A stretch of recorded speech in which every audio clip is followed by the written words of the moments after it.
गुफ्तगू चैनल में आपका एक बार फिर मैं इस्तकबाल करता हूं, आपका स्वागत करता हूं। मेरा नाम है मोहम्मद गुलरेज नूर और एक बार फिर मैं एक नई कहानी के साथ आपके साथ पेश हुआ हूं। उम्मीद करता हूं आपको इस चैनल की कहानियां बहुत पसंद आ रही होंगी।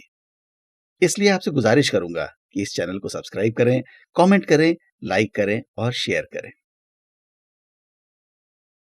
तो आज मैं जिस कहानी को लेकर आया हूं, उस कहानी का नाम है सच्चाई का उपहार। लेखक मुंशी प्रेमचंद, वाचन मोहम्मद गुलरेज नूर। तहसीली मदरसा बराव के प्रथम अध्यापक मुंशी भवानी साहब को बागवानी का कुछ व्यसन था। क्यारियों में भांति भांति के फूल और पत्तियां लगा रखी थी। दरवाजों पर लताएं चढ़ा दी थी। इससे मदरसे की शोभा अधिक हो गई थी। वो मिडिल कक्षा के लड़कों से भी अपने बगीचे के सींचने और साफ करने में मदद लिया करते थे। अधिकांश लड़के इस काम को रुचिपूर्वक करते। इससे उनका मनोरंजन होता था। किंतु दर्जे में 4-5 लड़के जमींदारों के थे। उनमें ऐसी दुर्जनता थी कि ये मनोरंजक कार्य भी उन्हें बेकार प्रतीत होता। उन्होंने बाल्यकाल से आलस्य में जीवन व्यतीत किया था। अमीरी का झूठा अभिमान दिल में भरा हुआ था। वो हाथ से कोई काम करना निंदा की बात समझते थे। उन्हें इस बगीचे से घृणा थी। जब उनके काम करने की बारी आती तो कोई ना कोई बहाना करके उड़ जाते।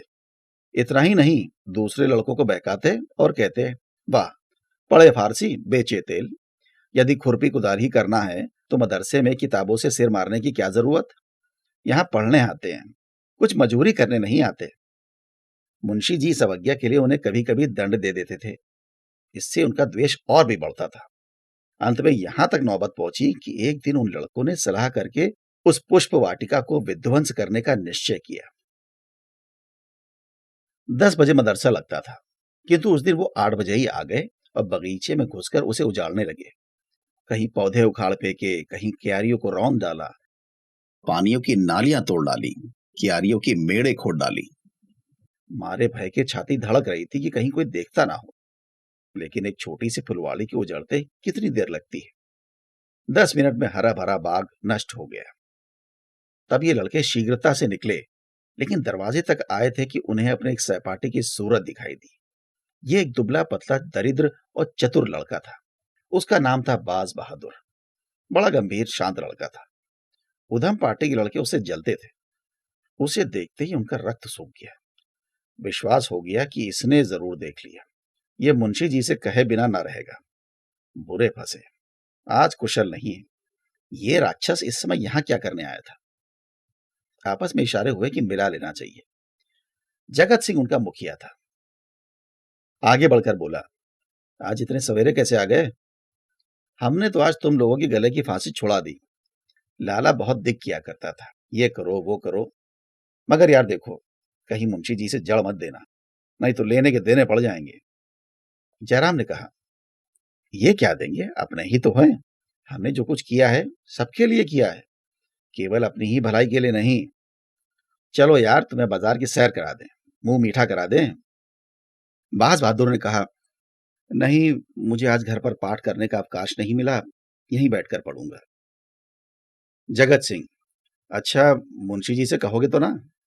बाज बहादुर, मैं स्वयं कुछ ना कहूंगा, लेकिन उन्होंने मुझसे पूछा तो। जगत सिंह, कह देना मुझे नहीं मालूम। बाज बहादुर, ये झूठ मुझसे ना बोला जाएगा। जयराम, अगर तुमने चुगली खाई और हमारे ऊपर मार पड़ी तो हम तुम्हें पीटे बिना ना छोड़ेंगे। बाज बहादुर, हमने कह दिया कि चुगली ना खाएंगे, लेकिन मुंशी जी ने पूछा तो झूठ भी ना बोलेंगे।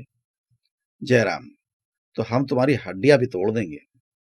बाज बहादुर, इसका तुम्हें अधिकार है।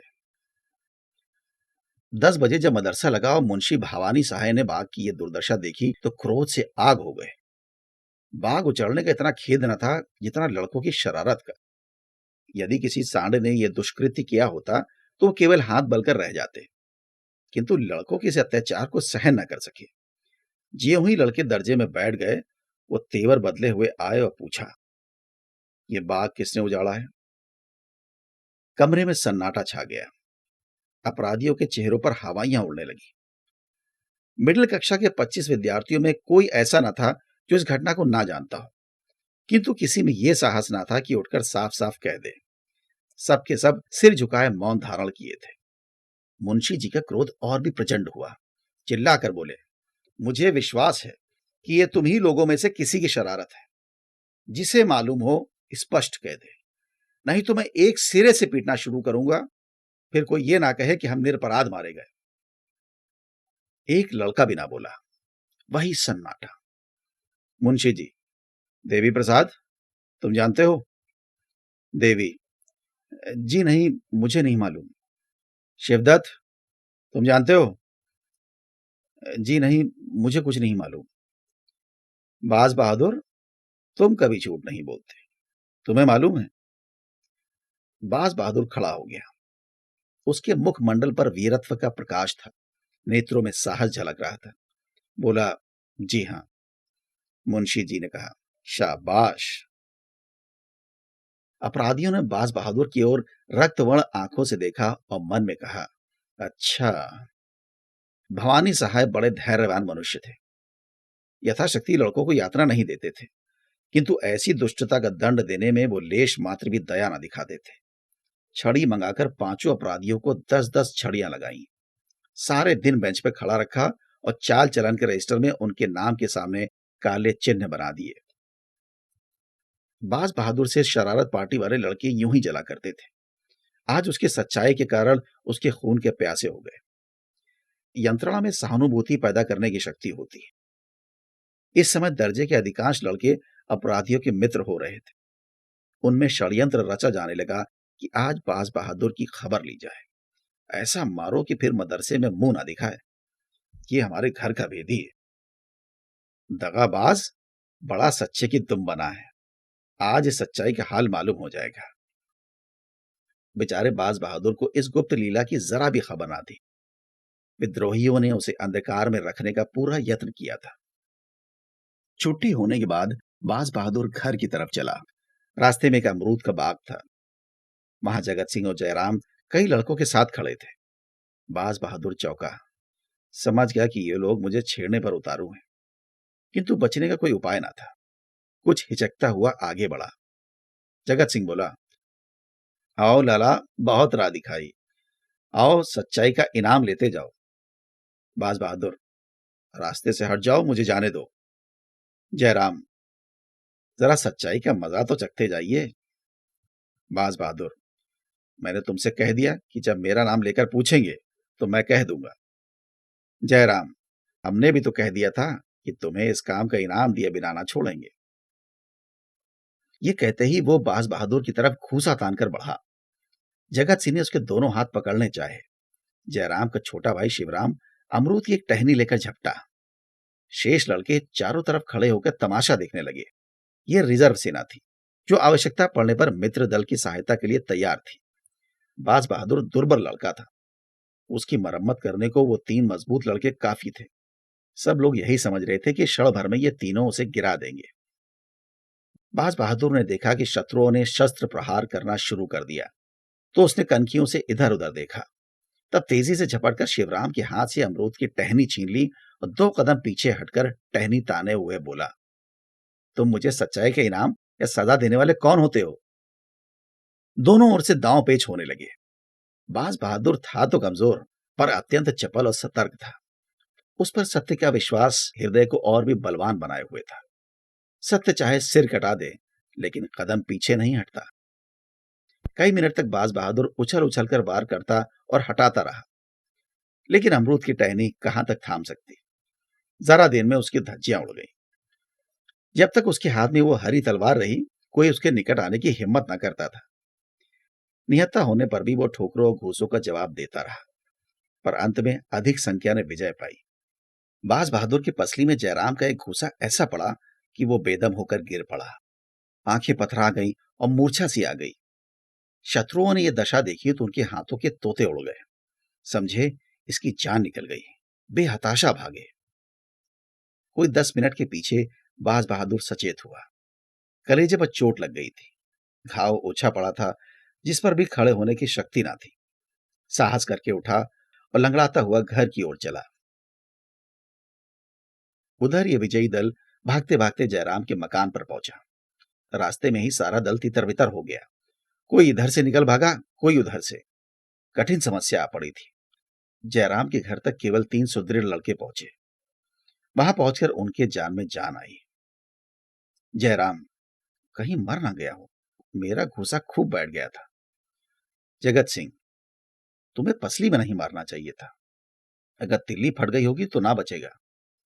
जयराम, यार मैंने जान के थोड़ा ही मारा था, संयोगी था, अब बताओ क्या किया जाए। जगत सिंह, करना क्या है, चुपचाप बैठे रहो। जयराम, कहीं मैं अकेला तो ना फंसूंगा। जगत सिंह, अकेले कौन फंसेगा, सबके सब साथ चलेंगे। जयराम, अगर बाज बहादुर मरा नहीं है तो उठकर सीधे मुंशी जी के पास जाएगा। जगत सिंह, और मुंशी जी कल हम लोगों की खाल अवश्य उधेड़ेंगे। जयराम, इसलिए मेरी सलाह है कि कल से मदरसे जाओ ही नहीं, नाम कटा के दूसरी जगह चले चलें, नहीं तो बीमारी का बहाना करके बैठे रहें। महीने 2 महीने के बाद जब मामला ठंडा पड़ जाएगा तो देखा जाएगा। शिवराम, और जो परीक्षा होने वाली है। जयराम, ओहो, इसका तो ख्याल ही ना था, 1 ही महीना तो रह गया है। जगत सिंह, तुम्हें आपकी जरूर वजीफा मिलता। जयराम, हाँ मैंने बहुत परिश्रम किया था, तो फिर। जगत सिंह, कुछ नहीं, तरक्की तो हो ही जाएगी, वजीफे से हाथ धोना पड़ेगा। जयराम, बाज बहादुर के हाथ लग जाएगा। जगत सिंह, बहुत अच्छा होगा, बेचारे ने मार भी तो खाई है। दूसरे दिन मदरसा लगा। जगत सिंह, जयराम और शिवराम तीनों गायब थे। वली मोहम्मद पैर में पट्टी बांध आए थे, लेकिन भय के मारे बुरा हाल था। कल के दर्शक गण भी थरथरा रहे थे कि कहीं हम लोग गेहूं के साथ खून की तरह पिस ना जाएं। बाज बहादुर नियमानुसार अपने काम में लगा हुआ था। ऐसा मालूम होता था कि मानो उसे कल की बातें याद ही नहीं है। किसी से उनकी चर्चा ना की। हाँ, आज वो अपने स्वभाव के प्रतिकूल कुछ प्रसन्नचित्त देख पड़ता था। विशेषतः कल के योद्धाओं से वो अधिक हिला मिला हुआ था। वो चाहता था कि ये लोग मेरी ओर से निशंक हो जाएं। रात भर की विवेचना के पश्चात उसने यही निश्चय किया था, और आज जब संध्या समय वो घर चला तो उसे अपनी उदारता का फल मिल चुका था। उसके शत्रु लज्जित थे और उसकी प्रशंसा करते थे। मगर ये तीनों अपराधी दूसरे दिन भी ना आए। तीसरे दिन भी उनका कोई पता ना था। वो घर से मदरसे को चलते, लेकिन देहात की तरफ निकल जाते। वहां दिन भर किसी वृक्ष के नीचे बैठते अथवा गुल्ली डंडा खेलते। शाम को घर चले आते। उन्होंने ये पता लगा लिया था कि समर के अन्य सभी योद्धागण मदरसे आते हैं और मुंशी जी उनसे कुछ नहीं बोलते, किंतु चित्त से शंका दूर ना होती थी। बाज बहादुर ने जरूर कहा होगा, हम लोगों के जाने की देर है, गए और बेभाव की पड़ी। यही सोचकर मदरसे आने का साहस न कर सकते। चौथे दिन प्रातःकाल तीनों अपराधी सोच रहे थे कि आज किधर चलना चाहिए। इतने में बाज बहादुर आता हुआ दिखाई दिया। इन लोगों को आश्चर्य तो हुआ, परंतु उसे अपने द्वार पे आते देखकर कुछ आशा बंध गई। ये लोग अभी बोलने भी ना पाए थे कि बाज बहादुर ने कहा, क्यों तुम लोग मदरसे क्यों नहीं आते, 3 दिन से गैर हाजिरी हो रही है। जगत सिंह, मदरसे क्या जाएं, जान भारी पड़ी है, मुंशी जी एक हड्डी भी तो ना छोड़ेंगे। बाज बहादुर, क्यों, वली मोहब्बत, दुर्गा सभी तो आते हैं, मुंशी जी ने किसी से कुछ नहीं कहा। जयराम, तुमने उन लोगों को छोड़ दिया होगा, लेकिन हमें भला तुम क्यों छोड़ने लगे, तुमने एक एक की 3 3 जड़ी होगी। बाज बहादुर, आज मदरसे चलकर इसकी परीक्षा ही कर लो। जगत सिंह, ये झांसे रहने दीजिए, हमें पिटवाने की चाल है। बाज बहादुर, तो मैं कहीं भागा तो नहीं जाता, उस दिन सच्चाई की सजा दी थी, आज झूठ का इनाम देना। जयराम, सच कहते हो, तुमने शिकायत नहीं की। बाज बहादुर, शिकायत की कौन बात थी, तुमने मुझे मारा, मैंने तुम्हें मारा। अगर तुम्हारा घूसा ना पड़ता तो मैं तुम लोगों को रण क्षेत्र में भगा कर दम लेता। आपस के झगड़ों की शिकायत करना मेरी आदत नहीं है। जगत सिंह, चलूं तो यार, लेकिन विश्वास नहीं आता, तुम हमें झांसे दे रहे हो, कचूमर निकलवा लोगे। बाज बहादुर, तुम जानते हो झूठ बोलने की मेरी बात नहीं है। ये शब्द बाज बहादुर ने ऐसी विश्वास उत्पादक रीति से कहे कि उन लोगों का भ्रम दूर हो गया। बाज बहादुर के चले जाने के बाद तीनों देर तक उसकी बातों की विवेचना करते रहे। अंत में यही निश्चय हुआ कि आज चलना चाहिए। ठीक 10 बजे तीनों मित्र मदरसे पहुंच गए, किंतु चित्त में आशंकित थे। चेहरे का रंग उड़ा हुआ था। मुंशी जी कमरे में आए। लड़कों ने खड़े होकर उनका स्वागत किया। उन्होंने तीनों की ओर तीव्र दृष्टि से देखकर केवल इतना कहा, तुम लोग 3 दिन से गैर हाजिर हो। देखो, दर्जे में जो इम्तिहानी सवाल हुए हैं उन्हें नकल कर लो। फिर पढ़ाने में मग्न हो गए। जब पानी पीने के लिए लड़कों को आध घंटे का अवकाश मिला तो तीनों मित्र और उनके सहयोगी जमा होकर बातें करने लगे। जयराम, हम तो जान पर खेल कर मदरसे से आए थे, मगर बाज बहादुर है बात का धनी। वली मोहम्मद, मुझे तो मालूम होता है वो आदमी नहीं है, देवता है। वो आंखों देखी बात ना होती तो मुझे कभी इस बात पर विश्वास ना आता। जगत सिंह, भलमनसी इसी को कहते हैं। हमसे बड़ी भूल हुई कि उसके साथ ऐसा अन्याय किया। दुर्गा, चलो उससे क्षमा मांगे। जयराम, हाँ, तुम्हें खूब सूझी, आज ही। जब मदरसा बंद हुआ तो दर्जे के सब लड़के मिलकर बाज बहादुर के पास गए। जगत सिंह उनका नेता बनकर बोला, भाई साहब, हम सब के सब तुम्हारे अपराधी हैं। तुम्हारे साथ हम लोगों ने जो अत्याचार किया है उस पर हम हृदय से लज्जित हैं। हमारा अपराध क्षमा करो। तुम सज्जनता की मूर्ति हो। हम लोग उजड़, गवार और मूर्ख हैं। हमें अब क्षमा प्रदान करो। बाज बहादुर की आंखों में आंसू आए। बोला, मैं पहले भी तुम लोगों को अपना भाई समझता था और अब भी वही समझता हूं। भाइयों के झगड़े में क्षमा कैसी। सब के सब उससे गले मिले। इसकी चर्चा सारे मदरसे में फैल गई। सारा मदरसा बाज बहादुर की पूजा करने लगा। वो अपने मदरसे का मुखिया, नेता और सिरमौर बन गया। पहले उसे सच्चाई का दंड मिला, अब की सच्चाई का उपहार मिला।